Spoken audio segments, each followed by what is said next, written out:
가는 길에 가게들 구경하며 자영업 이야기 해보려 해요. 저는 분식 프랜차이즈로 3년간 장사를 했고 2019년 12월까지 영업을 하고 폐업을 한 상태예요. 이제 폐업을 한 지 2달이 되었네요. 요즘 자영업을 하시는 분들이 힘든 상황을 보내고 있다는 걸 알기에 만약 지금까지 나도 장사를 하고 있었다면 이 시기를 잘 버텨낼 수 있었을까 하는 생각이 들어요. 사실 1, 2월은 특별한 이슈가 없어도 매출이 떨어지고 운영하기가 빡빡한 시즌이었거든요. 운영하는 동안 정리해둔 매출 자료를 다시 한번 확인해봐도 1, 2월은 매출이 참 잘 안 나왔더라고요. 그런데 이런 국가적 재난 상황까지 겹쳤으니까 장사하시는 분들이 얼마나 힘드실지 걱정이 돼요. 장사를 할 때 그런 생각을 한 적이 있어요.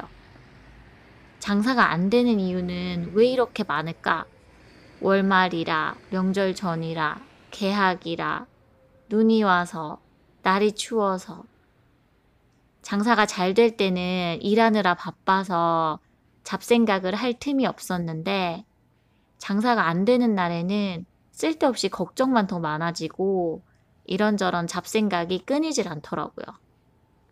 다른 가게는 어떤지, 우리 가게만 이 모양인지, 혹시 장사가 안 되는 이유가 상황이나 환경 탓이 아니라 나의 문제는 아닌지, 갑자기 매출이 떨어지는 날엔 제 간땡이도 출렁하고 같이 떨어졌어요.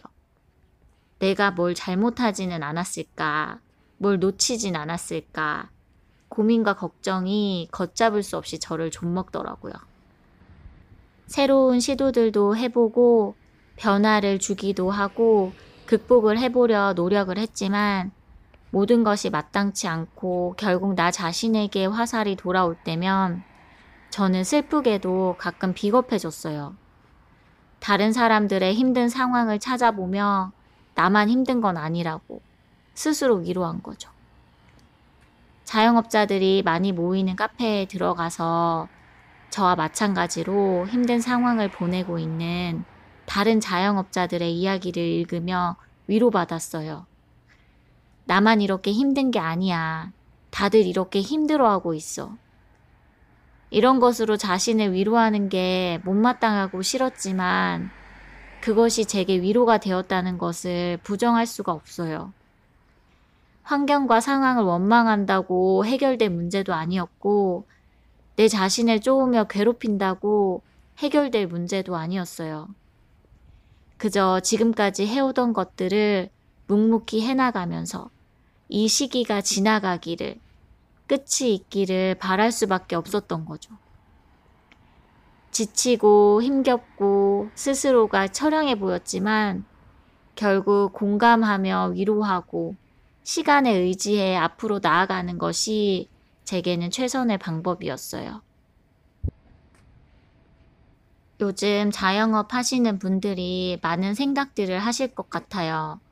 이런 어려운 상황임에도 불구하고 내가 할 수 있는 무언가가 있을 텐데 하는 생각이 들기도 하고 고난과 역경이 왜 자꾸 나를 향해 다가오는지 알 수 없는 분노가 치밀어 오르기도 하고요. 제가 12월에 3천만 원의 손해를 보고 폐업을 한 것이 오히려 행운이었다는 말을 주변에서 듣게 될 정도로 지금의 자영업 상황은 참으로 힘들다고 느껴져요. 이렇게 직접 나가보니까 임시휴업 상태인 매장들도 꽤 많이 보였어요. 유동인구도 많이 준 듯 보이고 매장 안에도 역시 손님들이 많아 보이진 않더라고요. 힘겨운 상황 속에서도 계절은 바뀌어 오네요. 봄이 오듯 암울한 지금의 기운도 밝게 바뀌었으면 좋겠어요. 타인을 배려하고 나와 가족을 지키기 위해 집에 머물면서 답답한 시간을 보내고 있으신 많은 분들이 지금의 상황이 잘 마무리되면 봄날과 함께 밖으로 나오시게 될 거예요. 그리고 우리는 우리의 일상을 찾아가게 되겠죠. 오늘 뉴스에서 지역 카페 활동에 대한 이야기를 봤어요. 식당을 운영하시는 분들은 떨어진 매출 때문에 식재료 재고 처리마저 힘들어진 상황이라고 해요. 그래서 지역 카페에 할인된 가격으로 음식을 포장 판매한다는 공지를 올리신대요. 그러면 지역 분들은 카페에서 이런 정보들을 서로 공유해 주시고요. 자영업자분들은 이렇게 발생한 매출을 지역사회에 기부도 하신다고 해요. 어려운 상황 속에서도 이렇게 노력하시는 분들의 이야기를 들으면 제가 장사를 하는 동안 부족했던 부분들을 또다시 새겨보게 돼요.